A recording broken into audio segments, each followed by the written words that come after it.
Okay, so here we go with part two, week three. Okay, what we're doing now is kind of trying to play around with this whole assistive technology assessment process.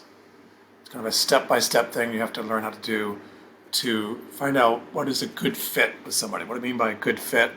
What is the right, perfect technology for the person at the right moment? This is a lot harder than it sounds. It can be very, very challenging as an OT to find the ideal match. You may think something works great or will work great in theory, but in practice, not so much. This can help you kind of make it a closer, be more successful. I think the more variables you can look at with a person. Kind of things you're looking at, obviously goals, there are functional limitations. This can get quite involved in terms of physically and cognitively. And there are attitudes and acceptance. We kind of talked about this a little bit, this idea of stigma, especially with kiddos. They really have a hard time with anything that's stigmatizing. They just won't use it, wear it, or whatever. I think that goes with adults to a large degree as well. Plus, if something is too complicated, it just sits in the closet, it's never used. Device, these are the client factors. The device factors, you have to kind of think, they kind of see how they jive with the client. The cost, obviously, this can be a challenge. Does their insurance pay for it or not? Can you advocate for that? I've advocated for clients before to get insurances to pay for things. What's the degree of maintenance? Is it a high degree of maintenance? Are they or their families able to keep up with that maintenance? Is it going to be just too much?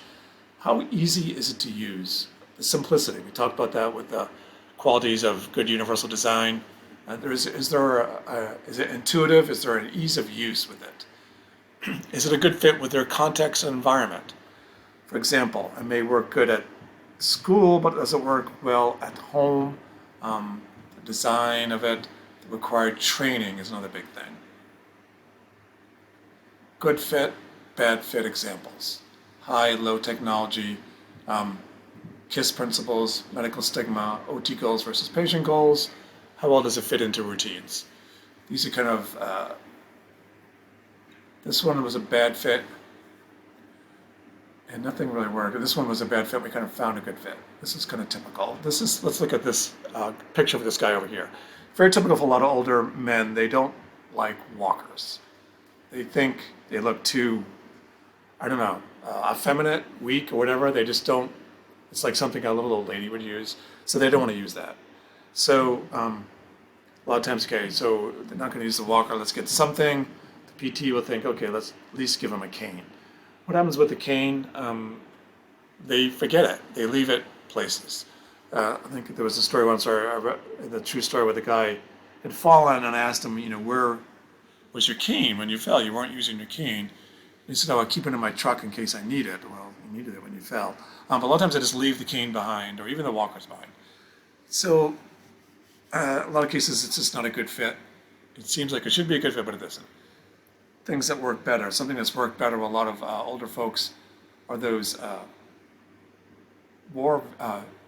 military veteran canes, like those ones around Korean War, Vietnam, World War II. They just love those things. They don't lose those. They keep it right with them, and they always use it. It's a source of pride.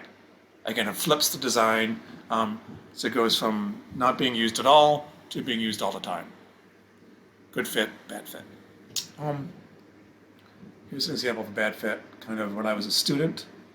And I had an assignment similar to your assignment around assistive technology. And I was working with this woman, this younger woman that was blind. She'd been pretty much blind since birth, but she had never learned how to use a white cane. So she could not really ambulate or get around by herself. She used to rely on other people. There would always be she did a sighted guide thing, and I'm sure you're familiar with that, but it's kind of this hanging onto the person's crook of their bent elbow. And she preferred sighted guide, and she relied on her husband a lot. She had 2 kids, but she relied on her husband. She kind of stayed at home, and she went out with her husband. But she was always using the sighted guide with the person. And then they got a divorce, so she was kind of on her own. She thinks, well, maybe I need to use this white cane so I can go to the store on my own, that sort of thing. So she was being trained on how to use the white cane with a mobility instructor. This is something the Division of the Blind does. This was my level 1. I was just observing, and I got to know her. So I thought, She needs to know how to get around in this town area, a small town, and she needs to get to the bank, she needs to get to the store, she needs to do these things. So she needs to know this town really, really well. You know, the street corners, where the different buildings are. So I thought, here's a great idea. I'll make her like a little miniature model of the town with all the buildings and stuff, and she can feel it, tactile wise, and get a real sense of where she needs to go in the town. So I made this for the student project like you're doing, and professor loved it, all the students loved it, got a great grade, showed it to her. And she thought, well, that's really nice of you, all that effort you put into it. But she never used it. It was just too much, and she didn't really make the connection. And she actually didn't even like the white cane. She got to the point where she gave that up as well, because she loved the socializing, she loved the touch, the reassurance. She never felt safe with a white cane. And this is kind of scary, using a white cane. Can you imagine using a white cane to cross a busy street? Some people are very skilled at it, especially in the city, you know, working with the crosswalks with the lights and the walk and don't walk kind of signals.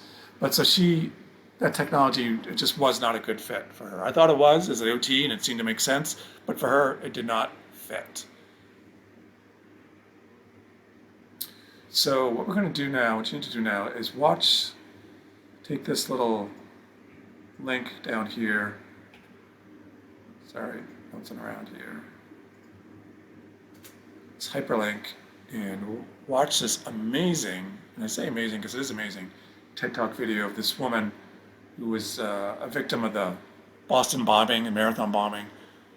She lost her leg, and just the technology around the prosthetic leg is amazing. But just watch her story, because you need to know her story to do these assignments.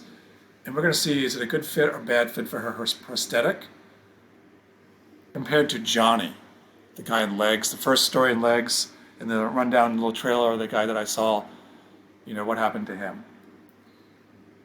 So do that, tackle that. I don't want to give you the answers. To me, the answer is obviously who had a good fit, who had a bad fit. Try to figure out why. Why did it work so well for her, but not so well for Johnny? I think if you go through these different categories, with each one of them, you can kind of work that out on your own. Okay, so what I want to talk about now is the big problem system that we're going to be using in this class for exams and stuff. So you list the person's problems here, their baseline measure, your intervention, and then your goal.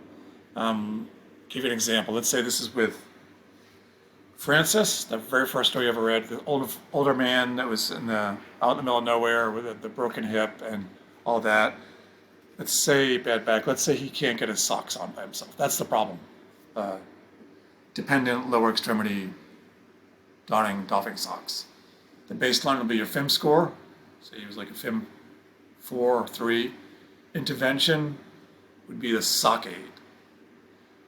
Was it a good fit with him? The cost, low cost, maintenance, no maintenance, ease of use, very easy to use a sock aid. Context that worked for him. The design looked, it's medical looking, but he didn't really care. Training, not that bad, a one-time deal. And it worked because it was a good fit. The goal, going back to the problem, this baseline measure, you say was a FIM 3. The goal would be a FIM 6, modified independent with a device. We'll do more with this big problem stuff. Here's the FIM guidelines again, the COAST method. Next thing I'm going to do is something called a photo story. You need to get these down. This is around narrative reasoning, trying to look at patients as this story, this unfolding story. And they basically have 3 parts to their story. The first part is their life before you met them, assuming you're meeting them in a hospital, home health, acute kind of health crisis kind of situation. What were they like when they were younger? What was important to them in terms of relationships, the world they came from, the real stuff.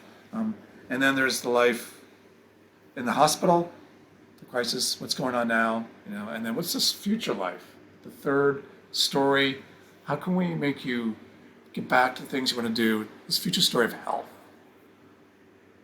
Using their real client goals, needs. Where are they from? Prior level of juncture, before they became sick. where they are now, present level, usually a disjuncture. If they're seeing you, they're in disjuncture. And then where they hope to go, this future level, ideally, of juncture. Here's kind of a photo story example. So this is kind of where he was coming from. His prior level. Not sure how much juncture he had in his prior level, but it's kind of things that were significant to him: the war, alcohol, excessive drinking. Had that child, a daughter. Maybe that was a moment of juncture. And he worked in the paper mill. That was his life before he was in the hospital. And here he is, or seeing him in home health. Here he is in his moment of disjuncture, crisis. You come and see him. He can't do what he used to be able to do. He's falling. Can't get out to the mail. He's been in and out of the hospital. Can't do what he used to be able to do for himself. He's in disjuncture. And then thirdly, you're putting pictures together. What's the future story of health for this guy? Fixing furniture, getting to the mail, plowing the snow, mowing the lawn, these sorts of things. So what you need to do is pick somebody. You can pick one of the Legs characters, Johnny, second guy, I can't remember his name. He was doing pretty well. He wouldn't be so good. But Johnny, the third woman who was having to have her leg amputated, the young professional woman with children. A lot of people choose her. Or you could do the dancer and put these stories together. You need to do that and submit that for this activity for this lecture. So lecture questions and looking ahead. And that is pretty much week 3.